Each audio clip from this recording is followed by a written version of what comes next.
designed the front of the motorcycle, taking inspiration and learnings from the aerodynamics of our Grand Prix race machines. By having a large, clean front surface, we can now displace a large amount of air, but in a controlled manner. Using CFD technology, we have mapped out the airflow around the motorcycle, and by using the surface on the front, we can create a clean air bubble around the rider, reducing drag and improving overall top speed.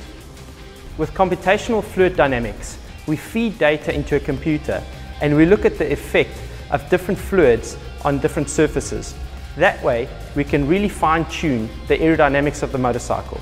After we've achieved this, we take the motorcycle and we put it into a wind tunnel and we get the optimum aerodynamics from a bike.